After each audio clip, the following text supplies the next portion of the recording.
जय हिंद। मैं अपनी क्लासेस लधौरा से संजय। तो आज हम एक सामाजिक या प्राकृतिक मुद्दे पर चर्चा करेंगे। आपने सुना होगा, देखा भी होगा, वर्तमान स्थिति में हमारे देश में बाढ़ों ने प्रकोप ढा रखा है। गर्मी आती है तो अधिक गर्मी पड़ती है, सर्दी आती है तो अधिक सर्दी पड़ती है, बरसात आती है तो हमें बाढ़ें देखने को मिल जाती हैं। परंतु ऐसी स्थिति भारत में हमेशा से नहीं थी और हमेशा से नहीं रही थी।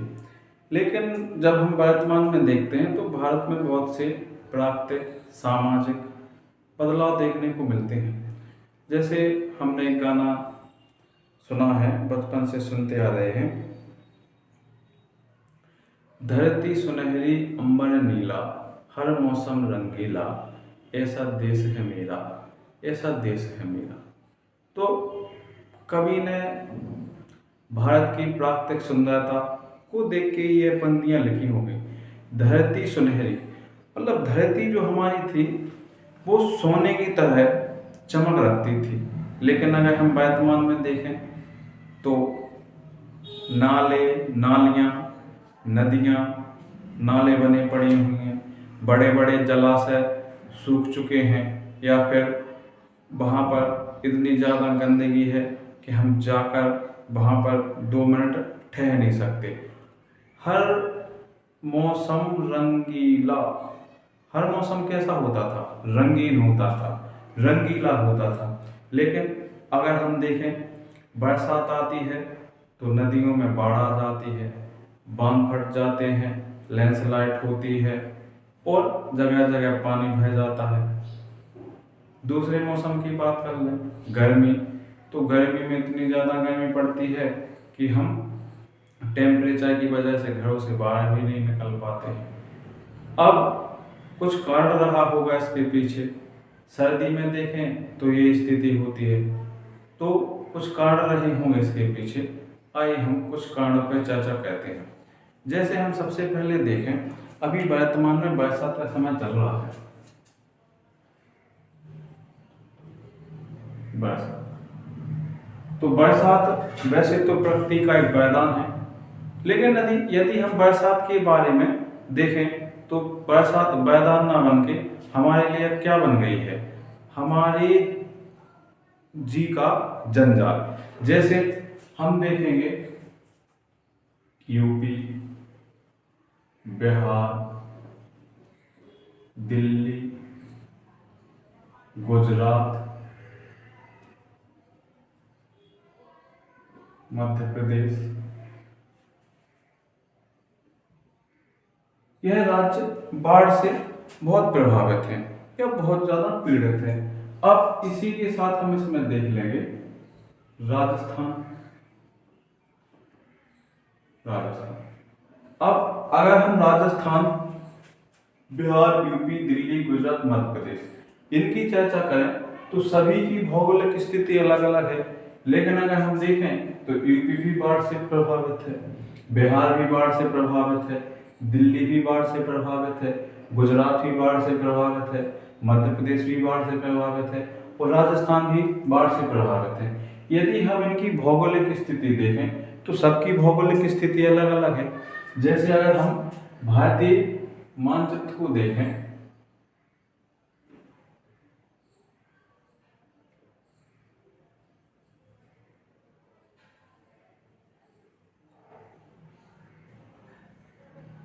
भारतीय मानचित्र, अब भारतीय मानचित्र में अगर हम देखें तो ये ऊपरी एरिया है जो अपना, यहाँ पे क्या है? पर्वत है। ये बीच वाला एरिया है, यहाँ पे क्या है? आपके मैदान है। फिर हम यहाँ पे आ जाते हैं तो यहाँ पे हमें क्या श्रेणी देखने को मिलती है? बिंद और सतपुड़ा। अब यहाँ पे आ जाएं तो क्या है? मरुस्थल है। अब हम इसके नीचे आ जाएं तो यहाँ पे हम देखते हैं मैदान है, फिर यहाँ पे देखेंगे हम क्या है? आपका पठार भी है। अब इसके नीचे हम देखेंगे तो यहाँ से भी क्या है, नदियाँ निकली हुई हैं, यहाँ से भी क्या है, नदियाँ निकली हुई हैं। अब भारत में यदि हम नदियों की बात करें तो भारत में नदियाँ मुख्यतः होती हैं दो प्रकार की। एक नदी होती है आपकी वार्षिक, दूसरी नदी होती है आपकी छमाही। अब जो वार्षिक नदियाँ हैं इनमें क्या होता है कि वर्षा का पानी 12 महीने मतलब साल भर चलता है, दूसरी साल चलता है, तीसरी साल चलता है, मतलब इनमें वर्षा का पानी सूखता ही नहीं है। लेकिन जो छमाही नदियाँ होती हैं इनमें क्या हो जाता है, जो छमाही नदियाँ हैं इनमें क्या होता है, वर्षा का पानी सूख जाता है। अब सूख जाता है तो हम इन पे भी डैम बनाते हैं जो क्या होते हैं आपकी वार्षिक नदियाँ, और हम इन पे भी डैम बनाते हैं जो क्या होती हैं आपकी छमाही नदियाँ। अब यहाँ से क्या है, ऊंचाई है, यहाँ पर भी क्या है आपकी ऊंचाई है। तो हम देखते हैं कि जो उत्तर भारत का एरिया है जो बाढ़ से पीड़ित है। अब हम अगर यूपी की बात करें तो यहाँ क्या है आपकी यूपी, तो यहाँ से तो गंगा नदी निकली है तो स्वाभाविक है बाढ़ आ जाएगी। बिहार, यहाँ भी वही स्थिति है, स्वाभाविक है बाढ़ आ जाएगी। अब हम कहाँ देखें, गुजरात, तो यहाँ पे बाढ़ आना स्वाभाविक नहीं है। क्यों नहीं है, क्योंकि भौगोलिक स्थिति यहाँ की अपेक्षा बिल्कुल अलग है। अब हम देख लेंगे मध्य प्रदेश, ये बीच में है आपके। अब यहाँ से नदियाँ निकली हैं, अब जहाँ से नदियाँ निकली हैं वहीं बाढ़ आ जाए, ये तो स्वाभाविक नहीं है। क्यों स्वाभाविक नहीं है, जहाँ से नदियाँ निकलती हैं वहाँ पर जल क्या होता है, कम मात्रा में होता है। लेकिन जब ये आगे बढ़ जाती हैं, आगे बढ़ने के बाद जब ये क्या होती हैं, मुहाने पे पहुंचती हैं, मतलब जब ये अपने आप को क्या कहती हैं, फैला लेती हैं, तो ऐसे निचले क्षेत्रों में बाढ़ आना स्वाभाविक है, लेकिन ऊपरी क्षेत्रों में बाढ़ आना स्वाभाविक नहीं है। अब हम कहाँ पे देखें, दिल्ली में देखें तो दिल्ली में बाढ़ आना स्वाभाविक नहीं है, दिल्ली में पानी भरना स्वाभाविक नहीं है, क्योंकि वह इतना निचला एरिया नहीं है। अब हम राजस्थान देखें तो राजस्थान में बाढ़ आना स्वाभाविक नहीं है, क्योंकि यहाँ पे क्या है, मरुस्थल है। अब मरुस्थल में बाढ़ आ जाए तो ये स्वाभाविक तो हो ही नहीं सकता। मरुस्थल में बाढ़ आए, मैदानी क्षेत्रों में सूखा पड़ जाए, जहाँ वन हो वहाँ बंजर हो जाए, और जहाँ बंजर है वहाँ वन तो है ही नहीं। तो कैसे हम कह सकते हैं कि धरती सुनहरी और अंबर नीला, हर मौसम रंगीला, ऐसा देश है मेरा? क्या सच में ऐसा देश है मेरा? क्या सच में ऐसा देश रहा है मेरा? सोचिए, विचार कीजिए, सोचने वाली बातें हैं, क्योंकि हमारे बाद आने वाली पीढ़ी भी इन्हीं नदियों का उपयोग करेगी, इसी जमीन का उपयोग करेगी, इन्हीं संसाधनों का उपयोग करेंगे। जब हम धरती सुनहरी नहीं छोड़ेंगे और आसमान नीला नहीं रहेगा तो फिर आने वाली पीढ़ियों को इसका परिणाम भुगतना ही पड़ेगा, भुगतना ही पड़ेगा और भुगतना ही पड़ेगा। तो इन सब पर मैं कुछ दो बातें कहूँगा कि तरक्की भी तरक्की की तरह की जाए, तरक्की भी तरक्की की तरह की जाए, तरक्की ऐसी ना की जाए कि तरक्की से ज़्यादा नुकसान हो जाए, तरक्की ऐसी भी ना की जाए कि तरक्की से ज़्यादा नुकसान हो जाए। क्या छोड़ेंगे हम आने वाली पीढ़ियों के लिए जब हम ही इसी का पूरी तरह से उपभोग कर जाएं? क्या छोड़ेंगे हम आने वाली पीढ़ियों को जब इसी का ही हम पूरी तरह उपभोग कर जाएं?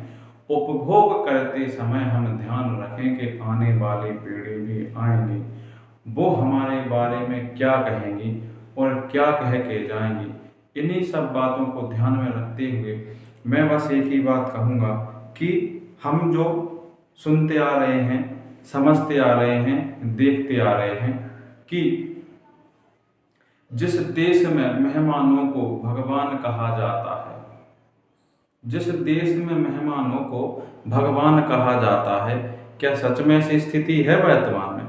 हम देखते हैं आए दिन एक ना एक केस हमारे सामने आ जाता है।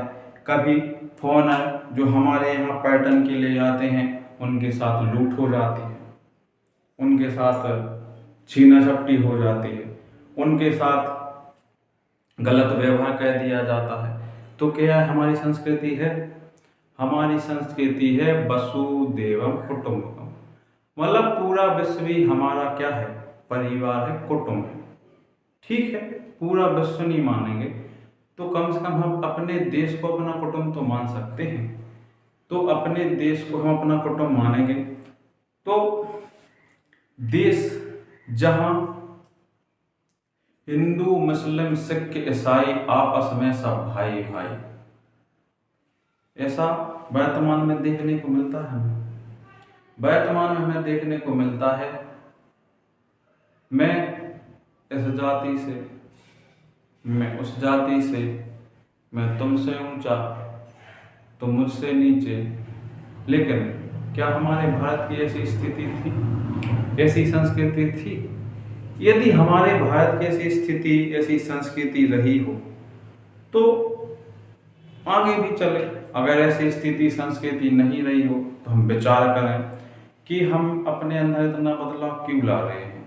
क्यों हम देश को अपना कुटुंब नहीं माने? क्यों हम अपने पड़ोसियों को अपना भाई नहीं माने? क्यों हम अपने देश के सभी धर्मों के भाइयों बहनों को अपने भाई बहन क्यों ना माने? जहां डाल डाल पर सोने की चिड़िया करती है बसेरा, वो भारत देश है मेरा, वो भारत देश है मेरा। मेरा देश ऐसा था जहां पर चिड़िया भी अपने आप को सुरक्षित समझती थी। आज हमारे देश में बहनें बेटियां भी सुरक्षित नहीं हैं। क्या ऐसा देश था मेरा? क्या ऐसा देश था मेरा? विचार कीजिए इन बातों पर। जहां सत्य, अहिंसा और धर्म का पग पग लगता मेला, ऐसा भारत देश था मेरा। ऐसा भारत देश था मेरा। ऐसा भारत देश है क्या? विचार करें। जहां पग पग सत्य, अहिंसा, लेकिन क्या सत्य अभी उल्टा हो गया? जहां पग पग पर हिंसा और जहां पग पग पर हिंसा और अधर्म का पल पल लगता मेला, जहां पग पग पर हिंसा और अधर्म का पल पल लगता मेला, अब ऐसा भारत हो गया है मेरा। अब ऐसा भारत हो गया है मेरा। विचार कीजिए, क्या हम सच में अपने आसपास के वातावरण को बदल नहीं सकते? क्या हम सच में अपने जो कवियों द्वारा, हमारे भारतीय महान विद्वानों द्वारा कहा गया है, क्या हम उसे वापस उसी कगार पर या उसी मोड़ पर नहीं ला सकते? विचार कीजिए, आपका एक कदम ही देश के नाम होगा। और देश में अगर हम देखें तो ऐसी स्थिति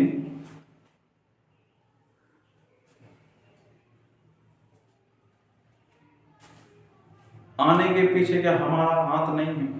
क्या हमारा कारण नहीं है? हाँ, कहीं कहीं हम अपने आप को यह कहकर रोक देते हैं कि मेरे एक के करने से क्या होता है, मेरे एक के बोलने से क्या होता है, मेरे एक के आगे आने से क्या होता है। परंतु यह हम भूल जाते हैं कि जब बरसात भी होती है तो बूंद एक ही गिरती है। वह एक बूंद मिलकर एक नदी बन जाती है, और नदी जहाँ से बन जाती है वहाँ अपना रास्ता स्वयं चुन लेती है और आखिर में वह समुद्र से मिल ही जाती है। इसी प्रकार यदि हम एक कदम बढ़ाते हैं तो हमारे साथ भी और कदम आएंगे कदम से कदम मिलेगा, कदम से कदम मिल के हम आगे बढ़ेंगे और देश को नई ऊंचाइयों पर लेके जाएंगे।